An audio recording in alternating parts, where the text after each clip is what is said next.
Sí, buenas noches, doctor, compañeros todos. El día de hoy, nosotros, el grupo, vamos a exponer referente al tema de crímenes de guerra.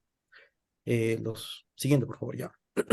Para dar unos aspectos generales, podemos decir que el término de crímenes de guerra está definido por el derecho internacional y por la Convención de Ginebra como infracciones graves del derecho internacional humanitario que se cometen durante un conflicto armado.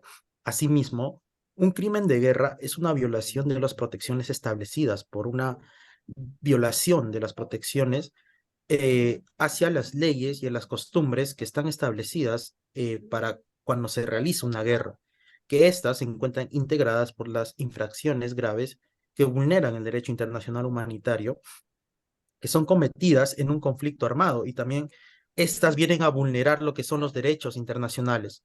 Ahora, el término define en gran medida que el derecho internacional y también incluye la convención son los malos tratos y hacia los civiles y que se realice el genocidio, que también son considerados como crímenes de guerra. Siguiente, por favor.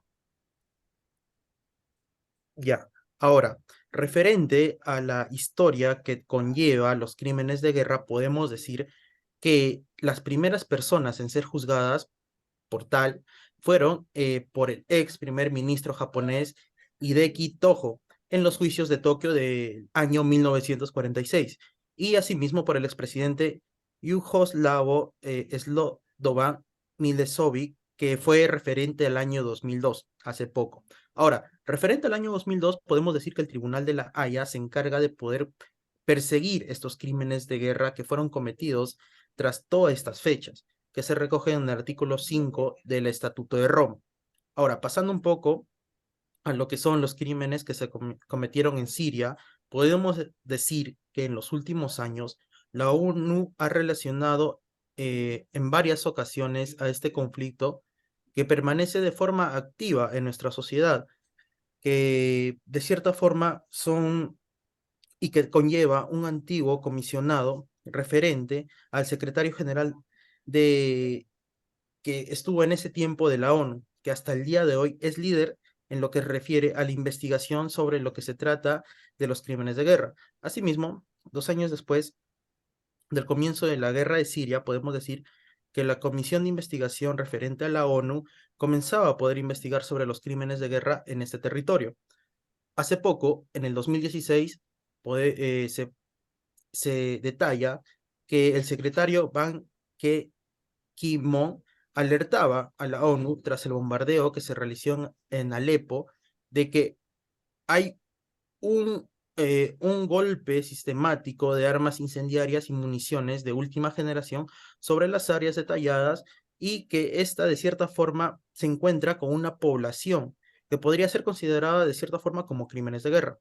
Ahora, pasando al territorio de Yemen, podemos decir que la guerra actuales más recientes se encuentran olvidadas por los medios de comunicación y también por las zonas que están investigadas, porque estos crímenes de guerra se dan con un aumento tanto como bombardeos aéreos como con bombas que cuentan con un racimo contra la población de Sana, la capital de dicho país de Yemen.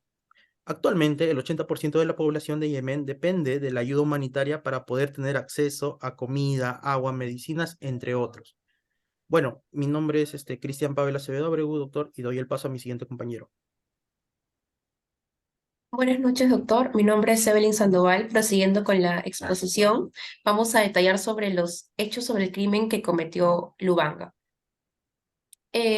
Todo inicia el 15 de septiembre del año 2000, cuando Tomás Lubanga firmó los estatutos de la Unión de Patriotas Congoleños y dirigió el partido y su ala militar, las Fuerzas Patrióticas para la Liberación del Congo. Seguidamente, en el año 2002, fue nombrado presidente de dicho partido, de la Unión de Patriotas Congoleños, y un grupo, bueno, que es un grupo rebelde constituido principalmente por miembros de la etnia Ebna y cuya ala militar es la Fuerza Patriótica para la Liberación del Congo.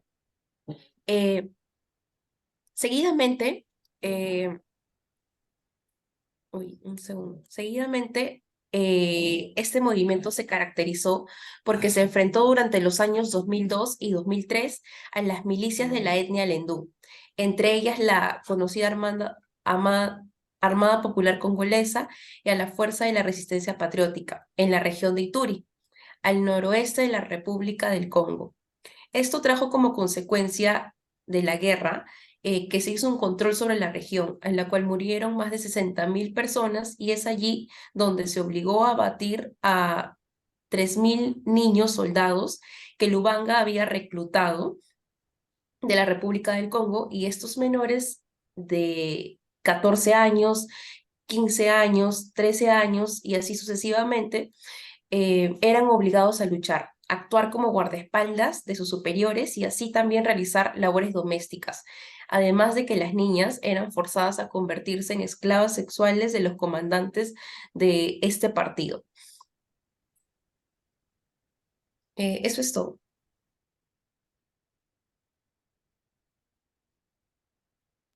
Bueno, a continuación, continuando con la exposición, el ponente Ángel Renzo Macabil Capacción. Este, bueno, diremos que en caso Tomás Lubanga fue acusado, de acuerdo a la descripción de los hechos, por los crímenes como conspiración de niños menores de 15 años para utilizarlos en hostilidades. También fue el enrolamiento de niños en grupos armados y como la utilización de niños para participar activamente en conflictos armados, ¿no? En este caso de Tomás Lubanga, el fiscal debía probar que hubo un plan común acordado entre el acusado y al menos uno de los coautores, y que una vez ejecutado resultaría en la comisión del crimen relevante para este caso. Bueno, en este caso el acusado proveyó una contribución esencial en el plan común que resultó que la perpetración de dicho crimen relevante. El acusado deliberadamente sometió a la conspiración, enroló y utilizó niños menores de 15 años a fin de participar activamente en hostilidades, o al menos que estaba consciente de que iba a implementar dicho plan común. Con respecto al concepto de autor en el Estatuto de Roma y su aplicación, debemos señalar que en la primera sentencia de la Corte Penal Internacional, el 14 de marzo de 2002, declaró a Tomás Lubanga Vilo, que dedica una parte considerable de sus razonamientos a la cuestión de la responsabilidad penal individual en el marco del artículo 25 de este famoso Estatuto de Roma y la especie que había correspondido al acusado al tenor de su concreta intervención en los hechos, ¿no? Esta responsabilidad penal, ¿no? Asimismo, la sala adoptó como base la definición del autor sobre el hecho de la teoría del dominio, que incluye el dominio de quien directamente ejecuta los actos típicos, ¿no? La autoridad inmediata o indirecta, ¿no? El dominio de la voluntad del que o los ejecutores, que en este caso viene a ser la autoridad inmediata, y el dominio funcional, ¿no? La coautoría. Este concepto del autor ha sido repetido posteriormente en varias decisiones. Siguiente diapositiva, por favor. El elemento subjetivo del crimen imputado en este caso de Tomás Lubanga, en el Estatuto de Roma, conforme al artículo 30, la Fiscalía tiene la obligación de demostrar que Tomás Lubanga cometió los crímenes de reclutamiento, aislamiento y la utilización de niños menores de 15 años, ¿no? Para que participen activamente en hostilidades con la intención del conocimiento necesario, ¿no? Asimismo, también tenemos que la Corte Internacional eh, eh, entiende que el acusado y al menos otro coautor tenía la intención de reclutar, alistar o usar niños menores de 15 años, ¿no? Para participar activamente en hostilidades, ¿no? Que tenían pleno conocimiento de implementar su plan común, ¿no? El siguiente diapositiva, por favor. En la sentencia de la imposición de la pena, en el caso Tomás Lubanga, esta imposición de penas constituye un gran avance para cuanto resuelve varias de las dudas y críticas que se habían formulado en contra de los tribunales penales internacionales e híbridos, ¿no? Procedentes de la Corte Penal Internacional, ¿no? En este caso, los verbos rectores, los crímenes cometidos serían el alistamiento, reclutamiento o uso de menores de 15 años para fines de hostilidades, ¿no? Siguiente diapositiva, por favor. Así también nos dice el Estatuto de Roma en el artículo 67, la lista de penas que impone la Corte Penal Internacional, el cual limita la prisión hasta 30 años de pena privativa, ¿no?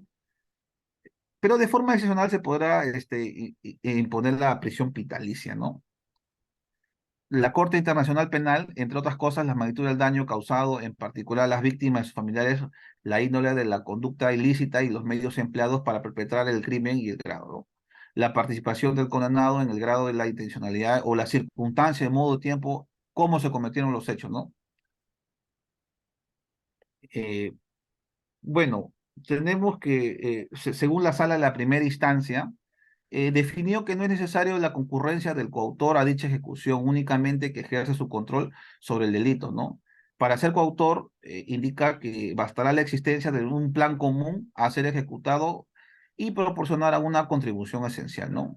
La acusación que legó las condiciones del centro de reclutamiento y el trato brutal dado a los menores que constituyen circunstancias agravantes del hecho, ¿no? Finalmente, la Corte concluyó que los castigados que fueron sometidos a los reclutas no pueden atribuirse a Lubanga, ¿no? Ya que no se probó que suceden en un concurso ordinario, ¿no? De los crímenes, ¿no? Por los cuales lo consideraron alistamiento, reclutamiento y el uso de menores. Y en este caso, en consecuencia, la Corte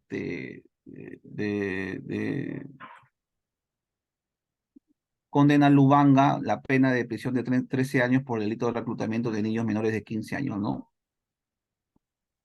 Bueno, a continuación le daré pase a mi compañero. Buenas noches con todos. Mi nombre es Romel Javier Apaza Casasola y voy a continuar con la exposición. Voy a hablar sobre la normativa nacional. Primeramente, el Estado peruano cuenta con una legislación sobre los crímenes de guerra en el Código de Justicia Militar Policial. Esta legislación tipifica las infracciones y las violaciones del derecho internacional humanitario que se aplican en situaciones de conflicto armado internacional o no internacional. Este fue aprobado mediante el Decreto Legislativo número 961 y publicado el 11 de enero del 2006 en el peruano. Este también busca reprimir y sancionar las más graves infracciones y violaciones del derecho internacional humanitario, también llamado crímenes de guerra. Siguiente diapositiva, por favor. Eh, Además, la legislación peruana ha avanzado en la adhesión a instrumentos internacionales relacionados con los crímenes de guerra. Por ejemplo, se ha propuesto la adhesión del Perú a la Convención sobre la imprescriptibilidad de los crímenes de guerra y de los crímenes de lesa humanidad. Esta convención tiene como objetivo evitar la impunidad en casos de crímenes de guerra y crímenes de lesa humanidad y establece la imprescriptibilidad de estos delitos. Por lo tanto, es importante destacar que si bien el Perú ha avanzado en legislación relacionada con los crímenes de guerra, existen tareas pendientes en la implementación plena de los tipos penales previstos en el Estatuto de Roma de la Corte Penal Internacional en la legislación penal nacional. Por lo tanto, requerimos un mayor esfuerzo para lograr la incorporación de los crímenes y principios previstos en el Estatuto de Roma en la legislación peruana. Gracias, doy paso a mi compañera. Buenas noches a todos. Mi nombre es Naisha Carola Alba Pierola y continuando con la exposición hablaré qué es lo que menciona el Estatuto de Roma sobre el delito de guerra. La Corte tendrá competencia para juzgar respecto a los crímenes de guerra cuando se cometan como parte de un plan o política o como parte de la comisión en gran escala de tales crímenes. Desde 1945 es que se comienza a hablar jurídicamente de crímenes de guerra y de lesa humanidad en el Estatuto del Tribunal Internacional de Nuremberg. Y a partir de 1848 se legisla internacionalmente el delito de genocidio, considerando expresamente la exigencia de prevención y sanción de este crimen e incluso con una previsión alternativa de la competencia de una Corte Penal Internacional, para opacar la eventual ausencia de justicia en el territorio del Estado en el cual el delito se hubiera cometido. Asimismo, el artículo 8 dispone que se entenderá como crímenes de guerra a infracciones graves a los convenios de Ginebra del 12 de agosto de 1849, otras violaciones graves de las leyes y usos aplicables a los conflictos armados internacional dentro del marco establecido del derecho internacional. En caso de conflicto armado que no sea de índole internacional, cualquiera de los actos cometidos contra personas que no participen directamente en las hostilidades, incluidos los miembros de las Fuerzas Armadas que hayan dispuesto las armas y personas puestas fuera de combate por enfermedad, herida o cualquier otra razón. Siguiente diapositiva, por favor. El párrafo 2 del presente artículo se aplica a los conflictos armados que no son de índole internacional y por consiguiente no se aplica a las situaciones de tensiones internas y disturbios inferiores, tales como los motines, los actos esporádicos y aislados de violencia u otros actos análogos. Otras violaciones graves de las leyes y los usos aplicables a los conflictos armados que no sean de índole internacional dentro del marco establecido del derecho internacional. En la definición que el Estatuto de la Corte Penal Internacional da a los crímenes de guerra, no se exige, a diferencia de los estipulados para los crímenes de lesa humanidad, los requisitos de masividad o sistematicidad. Por el contrario, se establece en el artículo 8 que debe existir una política o plan en el que se inscriben las conductas criminales. Por último, cabe destacar que el estatuto prevé en relación con este crimen la posibilidad a los estados a hacerse parte del estatuto de declarar que durante un periodo de 7 años, contando a partir de la fecha en la que el estatuto entre en vigor, en relación al que no acepta la jurisdicción de la Corte, en la que hace los crímenes de guerra cuando se denuncie la comisión de uno de estos crímenes por sus nacionales o su territorio. Gracias. Paso a mi compañero. Buenas noches, doctor. En este caso, le saluda Rodolfo Rebasa. Voy a decir las conclusiones. En este caso, Tumal Lubanga representa un ejemplo fundamental de la lucha contra los crímenes de guerra y la utilización de niños en conflictos armados. La condena de Lubanga por la Corte Penal Internacional en el 2012 por reclutar y utilizar niños soldados en la República Democrática del Congo marcó un hito en la responsabilidad individual en el ámbito internacional. Esta decisión resaltó la importancia de perseguir a los perpetradores de atrocidades y enviar un mensaje claro de que no se tolerará al reclutamiento de menores para la guerra. Además, el caso de Lubanga subrayó la necesidad de proteger a los niños en tiempos de conflicto y promover su reintegración en la sociedad. La sentencia no solo estableció un procedente legal, sino que también reforzó la importancia de la justicia internacional en la prevención de futuros abusos.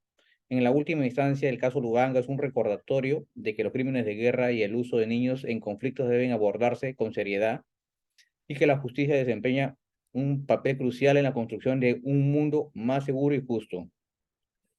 En resumen, el caso Tomás Lubanga es un recordatorio de que los crímenes de guerra no quedarán impunes y que la comunidad internacional está comprometida en responsabilizar a aquellos que perpetran atrocidades, especialmente cuando se tratan de reclutar y utilizar niños en conflictos armados. En conclusión, esto queda como un tema relevante, genera un tema precedente para demás hechos a futuro que tengan como controversia niños en estos tipos de guerras. Sin más que decir, esto es todo por nuestro grupo de crímenes de guerra del caso Tomás Lubanga. Muchas gracias, doctor.